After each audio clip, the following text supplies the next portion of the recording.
ओम अस्य श्री चंडिकवचस्य ब्रह्मा ऋषि अनुष्टुप छंद चामुंडा देवता अनंग्या सूक्त मात्रो बीजम दिग्बंध देवतास्तत्वं श्री जगदम्बा प्रीत्यते सप्तशती पाठांगत्वेन जपे विनियोगः।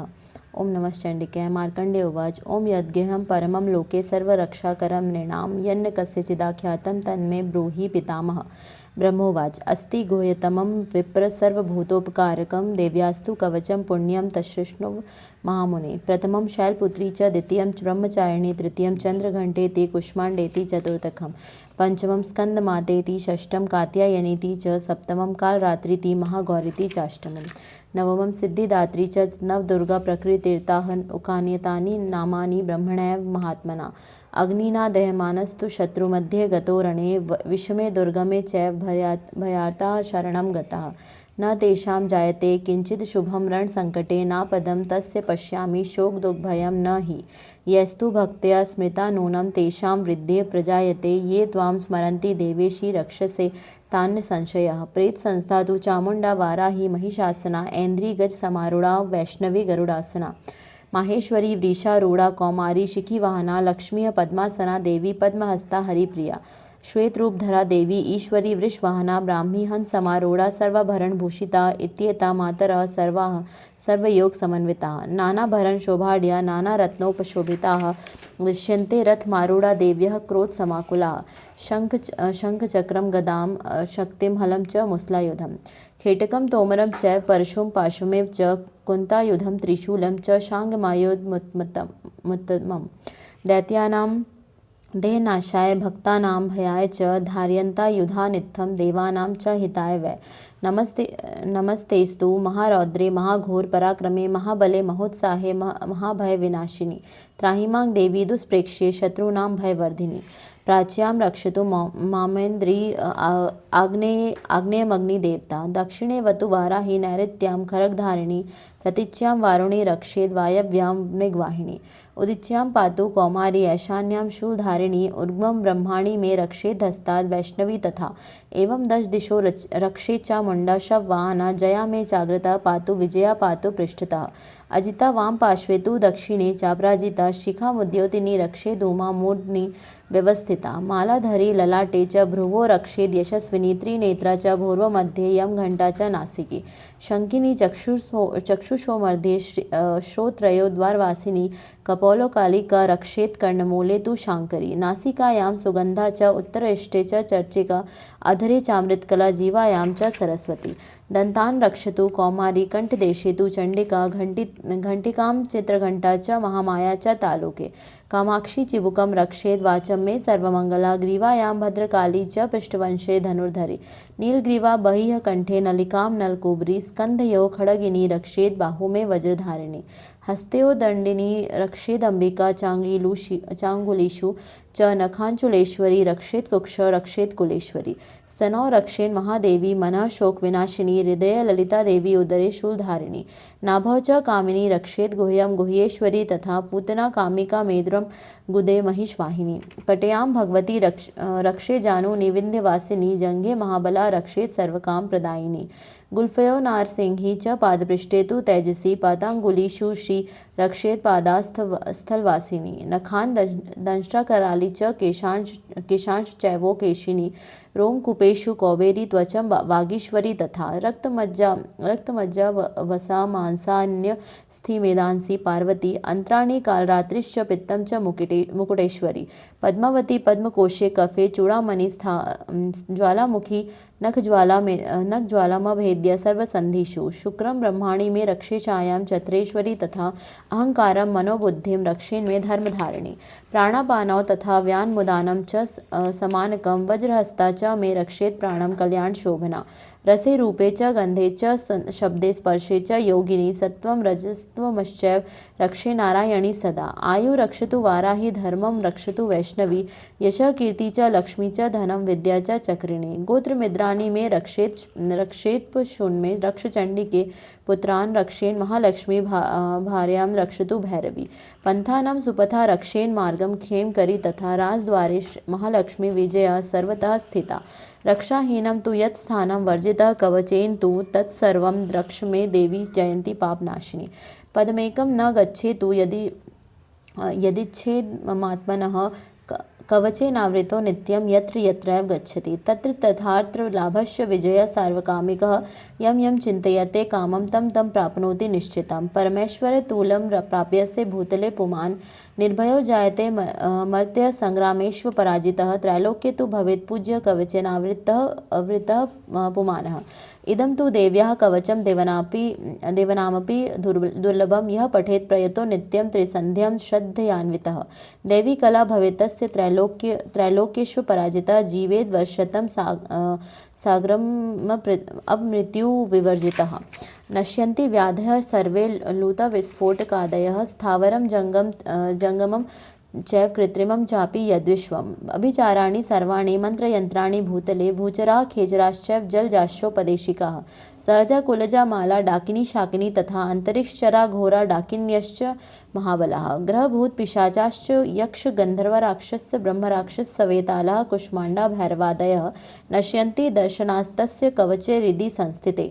मानोति भवेद् राग्यते जोवृद्धिकरं परमं यशसा वर्धते सोऽपि कीर्तिमण्डित भूतले जपेत् सप्तशतीं चण्डीं कृत्वा तु कवचं पुरा यावद्भूमण्डलं धत्ते सशैलवनकानं तावत् तिष्ठति मेदिन्यां सन्तति पुत्रपौत्रिकी देहान्ते परमं स्थानं यत्सुरैरपि दुर्लभं प्राप्नोति पुरुषो नित्यं महामायाप्रसादतः लभते परं रूपं शिवेन सह मोदते इति देव्याः कवचं सम्पूर्णम्। अर्गला स्तोत्र।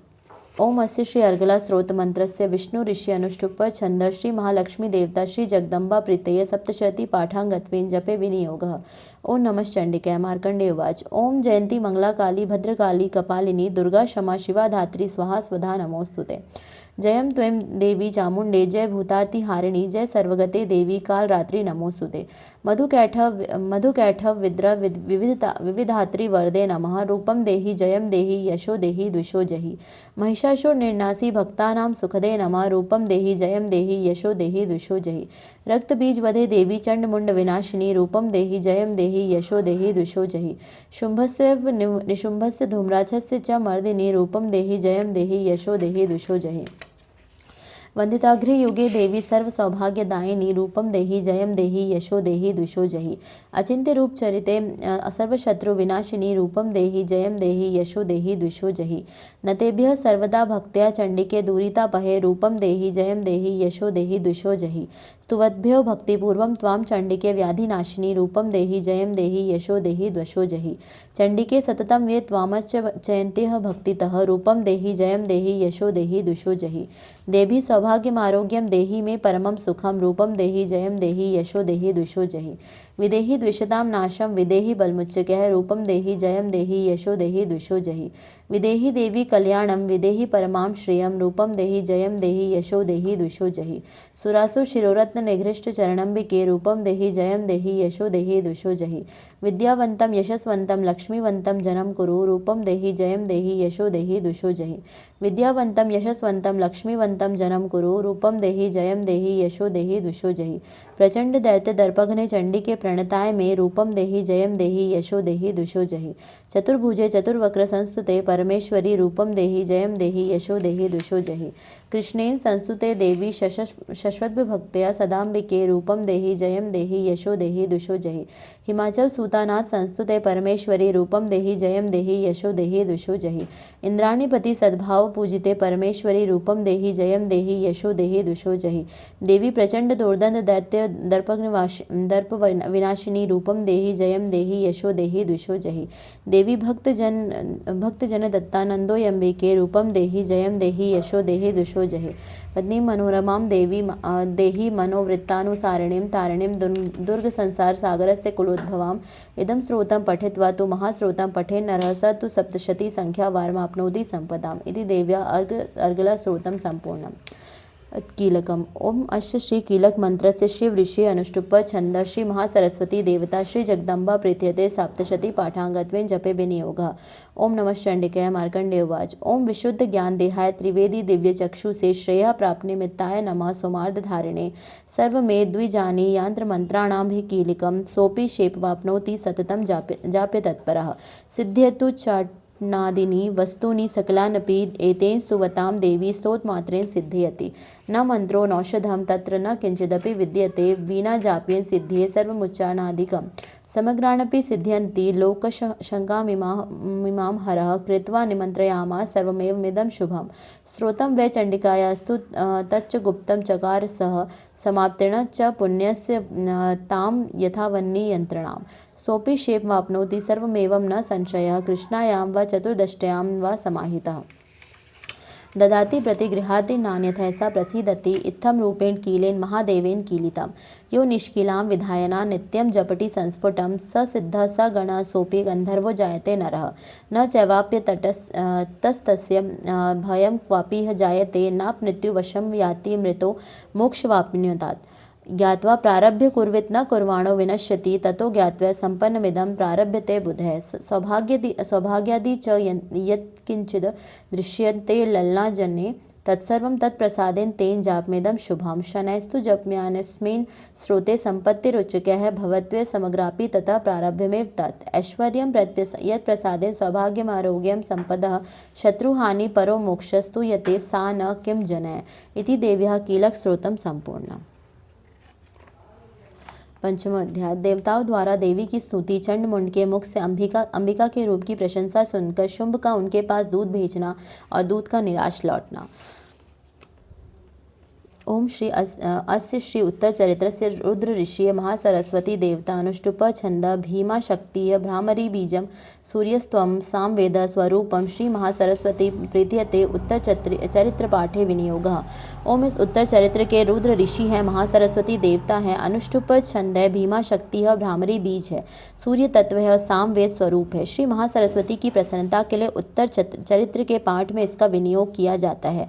जो अपने कर कमलों में घंटा, शूल, हल, शंख, मूसल, चक्र, धनुष और बाण धारण करती है, शरद ऋतु के शोभा संपन्न चंद्रमा के समान जिनकी मनोहर कांति है, जो तीनों लोकों की आधारभूता और शुंभ आदि दैत्यों का नाश करने वाली है तथा गौरी के शरीर से जिसका प्राकट्य हुआ है, उन महासरस्वती देवी का मैं निरंतर भजन करता हूँ। ऋषि कहते हैं, पूर्व काल में शुंभ और निशुंभ नामक असुरों ने अपने बल में घमंड के आकर शचीपति इंद्र के हाथ से तीनों लोकों का राज्य और यज्ञ भाग छीन लिए। वे ही दोनों सूर्य, चंद्रमा, कुबेर, यम और वरुण के अधिकार का भी उपयोग करने लगे। वायु और अग्नि का कार्य भी वे ही करने लगे। उन दोनों का सब देवताओं को अपमानित, राज्य भ्रष्ट, पराजित तथा अधिकारहीन करके स्वर्ग से निकाल दिया। उन दोनों महान असुरों से तिरस्कृत देवताओं ने अपराजिता देवी का स्मरण किया और सोचा, जगदम्बा ने हम लोगों को वर दिया था कि आपत्ति काल में स्मरण करने पर मैं तुम्हारी सब आपत्तियों का तत्काल नाश कर दूंगी। यह विचार कर देवता गिरिराज हिमालय पर गए और वहां भगवती विष्णु माया की स्तुति करने लगे। देवता बोले, देवी को नमस्कार है, महादेवी शिवा को सर्वदा नमस्कार है, प्रकृति एवं भद्रा को प्रणाम है। हम लोग नियम पूर्वक जगदम्बा को नमस्कार करते हैं, रौद्र को नमस्कार है, नित्य गौरी एवं धात्री को बारंबार नमस्कार है, ज्योत्सनामयी चंद्र रूपिणी एवं सुख स्वरूपा देवी को सतत प्रणाम है, शरणागतों का कल्याण करने वाली वृद्धि एवं सिद्धि रूपा देवी को हमें बारंबार नमस्कार करते हैं। नैऋति राक्षसों की लक्ष्मी, राजाओं की लक्ष्मी तथा सर्वाणी शिव पत्नी स्वरूपा और जगदम्बा को बार बार नमस्कार है। दुर्गा, दुर्गपारा, दुर्गम संकट से पार उतारने वाली सारा, सबकी सारभूता, सर्वकारिणी ख्याति कृष्णा और धूम्रा देवी को सर्वदा नमस्कार है। अत्यंत सौम्य तथा अत्यंत रौद्र रूपा देवी को हम नमस्कार करते हैं, उन्हें बारंबार प्रणाम है। जगत की आधारभूता कृति देवी को बारंबार नमस्कार है। जो देवी सब प्राणियों में विष्णु माया के नाम से कही जाती है, उनको नमस्कार है, उनको नमस्कार, उनको बारंबार नमस्कार है। जो देवी सब प्राणियों में चेतना कहलाती है, उनको नमस्कार है, उनको नमस्कार है, उनको बारंबार नमस्कार है। जो देवी सब प्राणियों में बुद्धि रूप से स्थित है, उनको नमस्कार है, उनको नमस्कार है, उनको बारंबार नमस्कार है। जो देवी सब प्राणियों में निद्रा रूप से स्थित है, उनको नमस्कार है, उनको बारंबार नमस्कार है।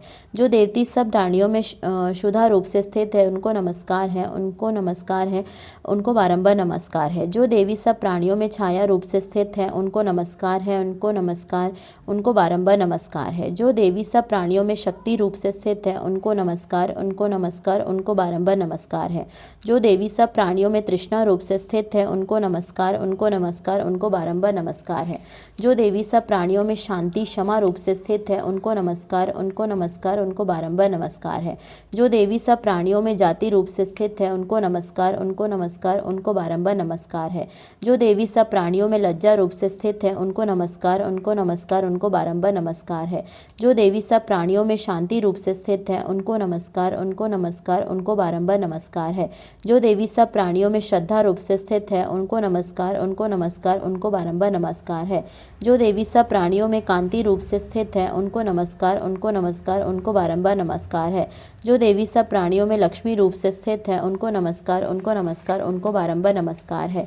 जो देवी सब प्राणियों में वृत्ति रूप से स्थित है उनको नमस्कार उनको बारंबार नमस्कार है। जो देवी सब प्राणियों में स्मृति रूप से स्थित है उनको नमस्कार उनको बारंबार नमस्कार है। जो देवी सब प्राणियों में दया रूप से स्थित है उनको नमस्कार उनको बारंबार नमस्कार है। जो देवी सब प्राणियों में तुष्टि रूप से स्थित है उनको नमस्कार उनको बारंबार नमस्कार है। जो देवी सब प्राणियों में माता रूप से स्थित है उनको नमस्कार उनको बारंबार नमस्कार है। जो देवी सब प्राणियों में भ्रांति रूप से स्थित है उनको नमस्कार उनको बारंबार नमस्कार है। जो जीवों को इंद्रिय वर्ग की अधिष्ठात्री देवी एवं सब प्राणियों में सदा व्याप्त रहने वाली है उन व्याप्त देवी को बारंबार नमस्कार है। जो देवी चैतन्य रूप से इस संपूर्ण जगत को व्याप्त करके स्थित है उनको नमस्कार उनको बारंबार नमस्कार है। पूर्व काल में अपने अभिष्ट की प्राप्ति होने से देवताओं ने जिनकी स्तुति की तथा देवराज इंद्र ने बहुत दिनों तक जिनका सेवन किया वह कल्याण के साधन भूता ईश्वरी हमारा कल्याण और मंगल करे तथा सारी आपत्तियों का नाश कर डाले। उद्दंड दैत्यों से सताए हुए हम सभी देवता जिन परमेश्वरी को इस समय नमस्कार करते हैं तथा जो भक्ति से विनम्र पुरुषों द्वारा स्मरण की जाने पर तत्काल ही संपूर्ण विपत्तियों का नाश कर देती है, वे जगदम्बा हमारा संकट दूर करे। ऋषि कहते हैं, राजन, इस प्रकार जब देवता स्तुति कर रहे थे उस समय पार्वती देवी गंगा जी के जल में स्नान करने के लिए वहां आई। इन सुंदर भौहों वाली भगवती ने देवताओं से पूछा, आप लोग यहाँ किसकी स्तुति करते हैं? तब उन्हीं के शरीर कोश से प्रकट हुई शिवा देवी बोली, शुंभ दैत्य से तिरस्कृत और युद्ध में निशुंभ से पराजित हो यहाँ एकत्रित हुए ये समस्त देवता यह मेरी ही स्तुति कर रहे हैं। पार्वती जी के शरीर कोश से अंबिका प्रादुर्भाव हुआ था, इसीलिए वे समस्त लोकों में कौशिकी कही जाती है। कौशिकी के प्रकट होने के बाद पार्वती देवी का शरीर काले रंग का हो गया, अतः वे हिमालय पर रहने वाली कालिका देवी के नाम से विख्यात हुई। तदनंतर शुंभ निशुंभ के भृत्य चंडमुंड वहाँ आए और उन्होंने परम मनोहर रूप धारण करने वाली अंबिका देवी को देखा। फिर वे शुंभ के पास जाकर बोले, महाराज, एक अत्यंत मनोहर स्त्री है जो अपनी दिव्य कांति से हिमालय को प्रकाशित कर रही है। वैसा उत्तम रूप कहीं किसी ने भी नहीं देखा होगा। असुरेश्वर, पता लगाइए वह देवी कौन है और उसे ले लीजिए। स्त्रियों में तो वह रत्न है, उसका प्रत्येक अंग बहुत ही सुंदर है तथा वह अपने श्री अंगों की प्रभा से संपूर्ण दिशाओं में प्रकाश फैला रही है। दैत्यराज, अभी वह हिमालय पर ही मौजूद है, आप उसे देख सकते हैं। प्रभु, तीनों लोकों में मणि, हाथी और घोड़े आदि जितने भी रत्न हैं वे सब उस समय आपके घर में शोभा पाते हैं।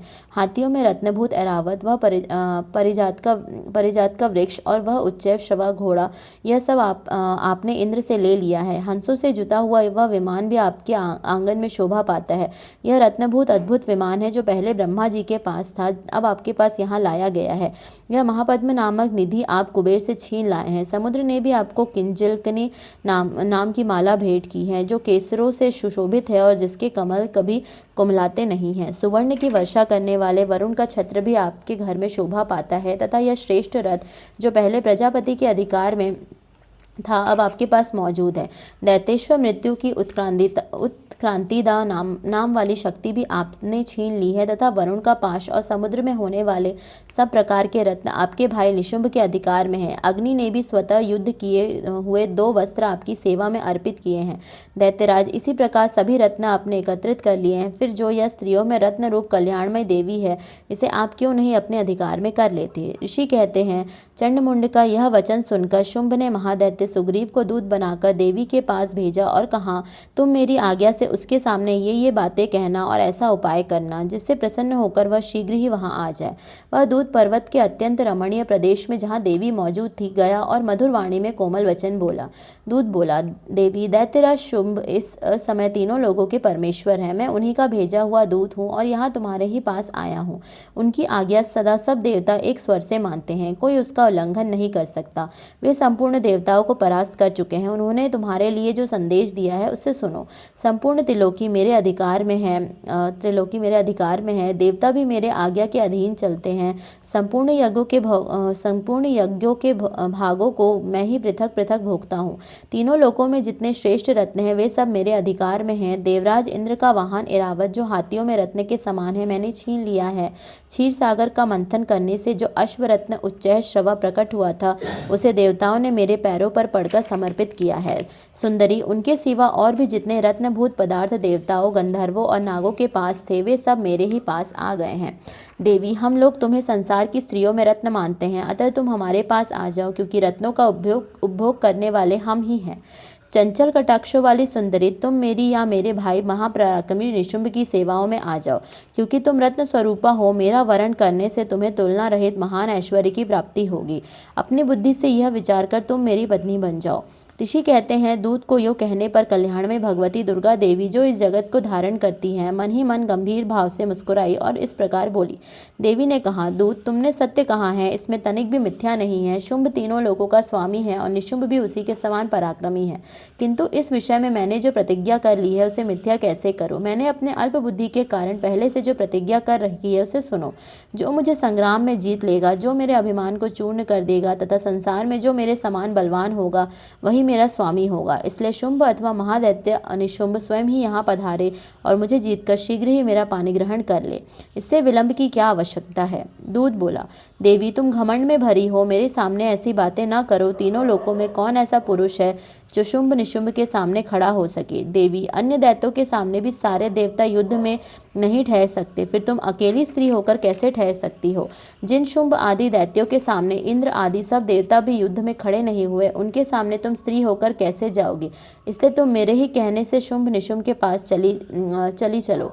ऐसा करने से तुम्हारे गौरव की रक्षा होगी, अन्यथा जब वे केश पकड़कर घसीटेंगे तब तुम्हें अपनी प्रतिष्ठा खोकर जाना पड़ेगा। देवी ने कहा, तुम्हारा कहना ठीक है। शुंभ बलवान है और निशुंभ भी बड़े पराक्रमी है, किंतु क्या करूं। मैंने पहले बिना सोचे समझे प्रतिज्ञा कर ली है, अतः अब तुम जाओ। मैंने तुमसे जो कुछ कहा है वह सब दैत्यराज से आदर पूर्वक कहना, फिर वे जो उचित जान पड़े करे। इस प्रकार से मार्कंडेय पुराण में सार्वजनिक मनवंतर की कथा के अंतर्गत देवी महात्म्य देवी दूत संवाद नामक 5वां अध्याय पूरा हुआ। 6वां अध्याय, धूम्रलोचन वध। मैं सर्वगेश्वर भैरव के अंक में निवास करने वाली परमोत्कृष्ट पद्मावती देवी का चिंतन करता हूँ। वे नागराज के आसन पर बैठी है। नागों के फणों में सुशोभित होने वाली मणियों की विशाल माला से उनकी देहलता उद्भासित हो रही है। सूर्य के समान उनका तेज है। 3 नेत्र उनकी शोभा बढ़ा रहे हैं। वे हाथों में माला, कुंभ, कपाल और कमल लिए हुए हैं तथा उनके मस्तक में अर्धचंद्र का मुकुट सुशोभित है। ऋषि कहते हैं, देवी का यह कथन सुनकर दूत को बड़ा अमर्ष हुआ। उसने दैत्यराज के पास जाकर सब विचार विस्तार पूर्वक कह सुनाया। दूत के इस वचन को सुनकर दैत्यराज कुपित हो उठा और दैत्य सेनापति धूम्रलोचन से बोला, धूम्रलोचन, तुम शीघ्र अपनी सेना साथ लेकर आओ और इस दुष्ट को केश पकड़कर घसीटते हुए इसे बलपूर्वक यहाँ ले आओ। उसकी रक्षा करने के लिए यदि कोई दूसरा खड़ा हो तो वह देवता, यक्ष अथवा गंधर्व ही क्यों न हो, उसे अवश्य मार डालना। ऋषि कहते हैं, शुंभ के इस प्रकार आज्ञा देने पर वह धूम्रलोचन दैत्य 60,000 असुरों की सेना के साथ लेकर वहां से तुरंत चल दिया। वहां पहुंचकर उसने हिमालय पर रहने वाली देवी को देखा और ललकार कर कहा, अरे तू शुंभ निशुंभ के पास चल। यदि इस समय प्रसन्नता पूर्वक मेरे स्वामी के समीप नहीं चलेगी तो मैं बलपूर्वक झोटा पकड़कर घसीटते हुए तुझे ले चलूंगा। देवी बोली, तुम्हें दैत्यों के राजा ने भेजा है। तुम स्वयं भी बलवान हो और तुम्हारे साथ विशाल सेना भी है। ऐसी दशा में यदि मुझे बलपूर्वक ले चलोगे तो मैं तुम्हारा क्या कर सकती हूँ। ऋषि कहते हैं, देवी को यूँ कहने पर असुर धूम्रलोचन उनकी ओर दौड़ा। तब अंबिका ने हुम शब्द के उच्चारण मात्र से उसे भस्म कर दिया। फिर तो क्रोध में भरी हुई दैत्यों की विशाल सेना और अंबिका ने एक दूसरे पर तीक्ष्ण आयों को, शक्तियों तथा फरसों की वर्षा आरंभ की। इतने में ही देवी का वाहन सिंह क्रोध में भरकर भयंकर गर्जना करके गर्दन के बालों को हिलाता हुआ असुरों की सेना में कूद पड़ा। उसने कुछ दैत्यों को पंजों की मार से, कितनों को अपने जबड़ों से और कितने ही महादैत्यों को पटककर ओठ की दाढ़ों से घायल करके मार डाला।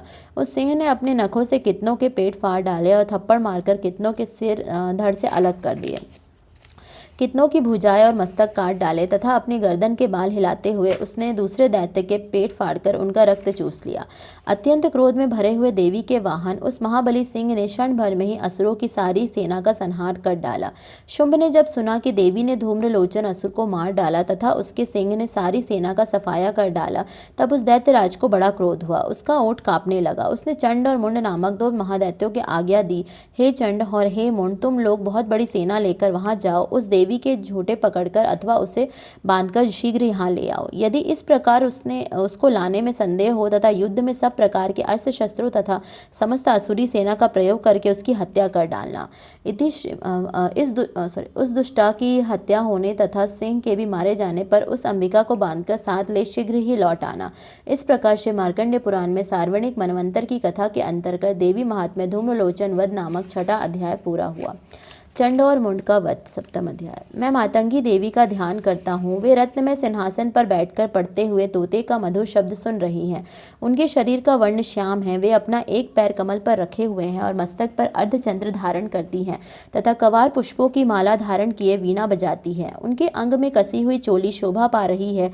वे लाल रंग की साड़ी पहने हाथ में शंखमय पात्र लिए हुए हैं। उनके वदन पर मधु का हल्का हल्का प्रभाव जान पड़ता है और ललाट में बेंदी शोभा दे रही है। ऋषि कहते हैं, तदनंतर शुंभ की आज्ञा पाकर वे चंड मुंड आदि दैत्य चतुरंगिनी सेना के साथ अस्त्र शस्त्रों से सुसज्जित हो चल दिए। फिर गिरिराज हिमालय के सुवर्ण में ऊंचे शिखर पर पहुंचकर उन्होंने सिंह पर बैठी देवी को देखा। वे मंद मंद मुस्कुरा रही थी। उन्हें देखकर दैत्य लोग तत्परता से पकड़ने का उद्योग करने लगे। किसी ने धनुष तान लिया, किसी ने तलवार संभाली और कुछ लोग देवी के पास आकर खड़े हो गए। तब अंबिका ने उन शत्रुओं के प्रति बड़ा क्रोध किया। उस समय क्रोध के कारण उनका मुख काला पड़ गया, ललाट में भौहें टेढ़ी हो गई और वहां से तुरंत विकराल मुखी काली प्रकट हुई। जो तलवार और पाश लिए हुए थी वे विचित्र खड्वांग धारण किए और चीते के चर्म की साड़ी पहने नर मुंडों की माला से विभूषित थी। उनके शरीर का मांस सूख गया था, केवल हड्डियों का ढांचा था जिससे वे अत्यंत भयंकर जान पड़ती थी। उनका मुख बहुत विशाल था। जीभ लपलपाने के कारण वे और भी डरावनी प्रतीत होती थी। उनकी आंखें भीतर को धसी हुई और कुछ लाल थी। वे अपनी भयंकर गर्जना से संपूर्ण दिशाओं को गूंजा रही थी। बड़े बड़े दैत्यों का वध करती हुई वे कालिका देवी बड़े वेग से दैत्यों की उस सेना पर टूट पड़ी और उन सबको भक्षण करने लगी। हे पार्श्वरक्षकों, अंकुशधारी महावतों, योद्धाओं और घंटा सहित कितने ही हाथियों को एक ही हाथ से पकड़कर मुंह में डाल लेती थी। इसी प्रकार घोड़े, रथ और सारथी के साथ रथी सैनिकों को मुंह में डालकर वे उन्हें बड़े भयानक रूप से चबा डालती थी। किसी के बाल पकड़ लेती, किसी का गला दबाती थी, किसी को पैरों से कुचल डालती और किसी को छाती के धक्के से गिराकर मार डालती थी। वे असुरों के छोड़े हुए बड़े बड़े अस्त्र शस्त्र मुंह से पकड़ लेती थी और रोष में भरकर उनको दांतों से पीस डालती थी। काली ने बलवान एवं दुरात्मा दैत्यों की वह सारी सेना रौंद डाली, खा डाली और कितनों को मार भगाया। कोई तलवार के घाट उतारे गए, कोई खड्वांग से पीटे गए और कितने ही असुर दांतों के अग्रभाग से कुचले जाकर मृत्यु को प्राप्त हुए। इस प्रकार देवी ने असुरों की उस सारी सेना को क्षण भर में मार गिराया। यह देख चंड ने उन अत्यंत भयानक काली देवी की ओर दौड़ा तथा महादैत्य मुंड ने भी अत्यंत भयंकर बाणों की वर्षा से तथा हजारों बार चलाए हुए चक्रों से उन भयानक नेत्रों वाली देवी को आच्छादित कर दिया। वे अनेकों चक्र देवी के मुख में समाते हुए ऐसे जान पड़े मानो सूर्य के बहुतेरे मंडल बादलों के उदर में प्रवेश कर रहे हों।